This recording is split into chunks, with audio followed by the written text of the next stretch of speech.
Let's talk clarity. I've listened to so many of my beautiful people, and they've suggested, like, why do you always talk about deep stuff? You never talk about happiness and things that are like recipes or cooking. You never perform and sing.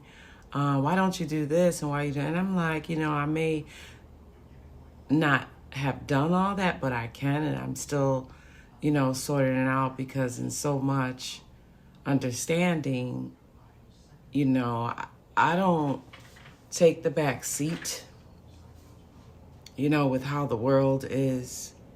And I have been learning so much. But I want to clear for some of my family and some of my closest friends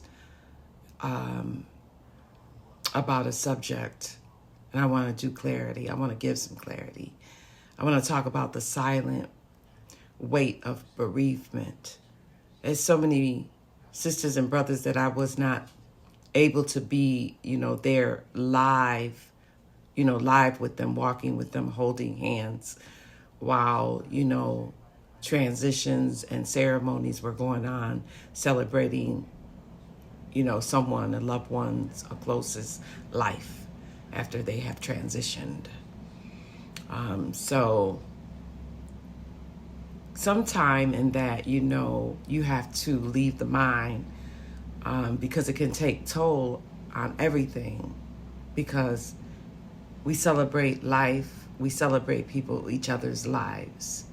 And when someone in our family transition or friends or something happen, we also give thanks that it wasn't tragic, because healing the grief with the bereavement, not everyone,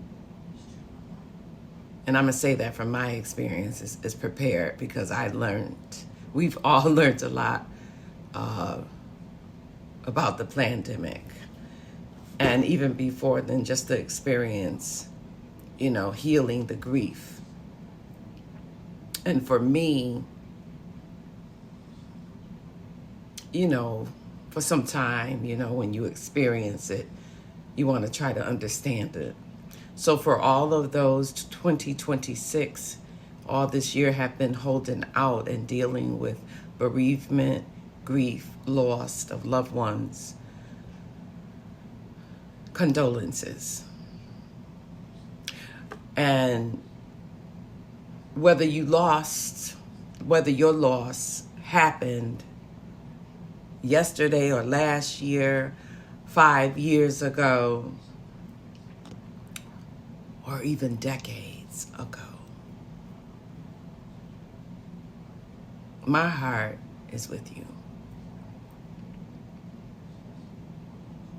Whether you're grieving a parent,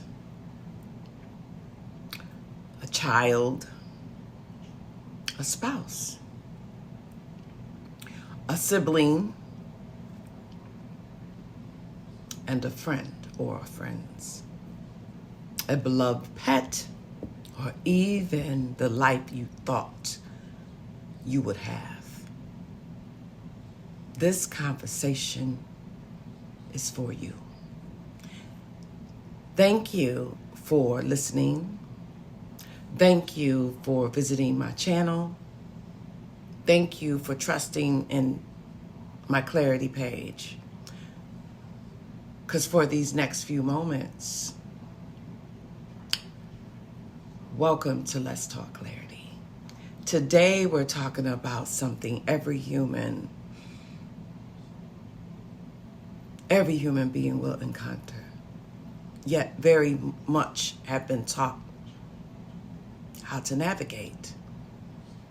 And bereavement itself is not just a loss of life. It's the weight that loss places on the mind, the body, the spirit, and even our sense of identity. Grief doesn't always arrive with loud cries. Sometimes it arrives in silences. Sometimes it looks like exhaustion. Sometimes it feels like brain fog.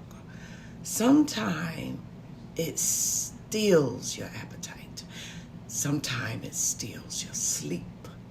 Sometimes it makes you forget simple things. And sometimes it makes you question your purpose.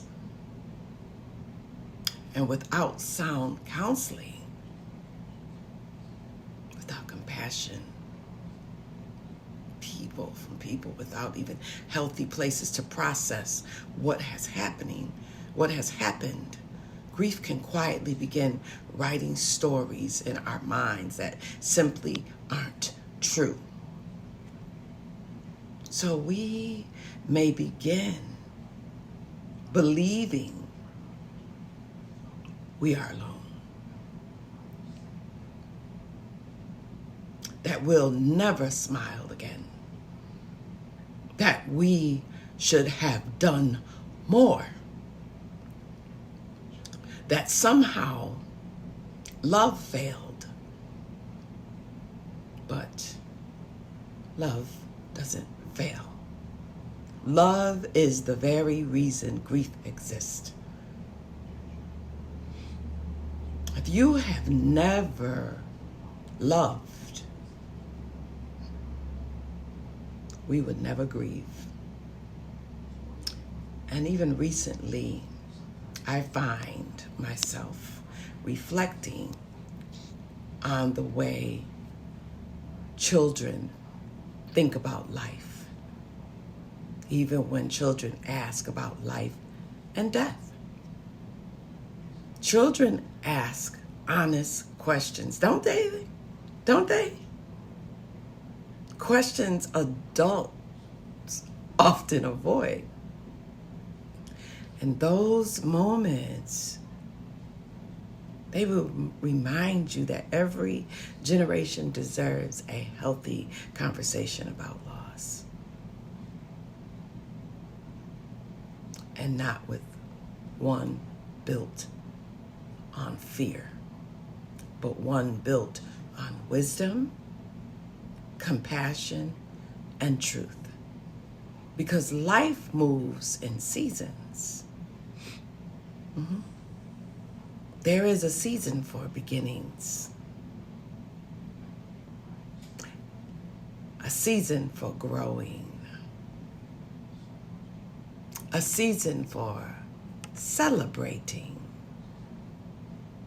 a season for releasing, and a season for remembering.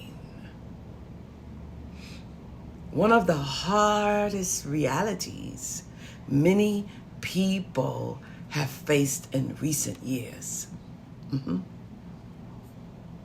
was saying goodbye through a screen, online Zooms, watching a funeral online, unable to hug family, unable to sit beside someone who was crying, unable to actually place flowers with your hands, unable to say goodbye the way your heart longed to. That experience left many people carrying unfinished grief. And still, not because they love enough, not because, but because they never had an opportunity to fully express that love. So today I want to tell you something. I hope this stays with you, because healing means forgetting. Healing doesn't mean replacing someone. Healing doesn't mean pretending everything is okay. Healing means learning to carry love without sorrow becoming your permanent address. The truth is that life and death are not enemies. They are seasons of existence and questions that is not whether grief will visit us, because it will. And what might come in your mind like a question is, who will we become because of it? Will grief close your heart? Does grief deepen your compassion? Well, it definitely will isolate you. It will teach you to sit beside someone else's pain and being shaped. It's going to happen today, not only by someone's victories, okay, but by the courage it took for them to show the season of loss, even their life paths, the honor of memories, the honor of loved ones, the honor of tears. So I honor the beautiful life that continues to be inside my heart, okay? That's why I tell people I'm happy to be alive, because while grief may change us, love will always continue to guide us. And that is clarity.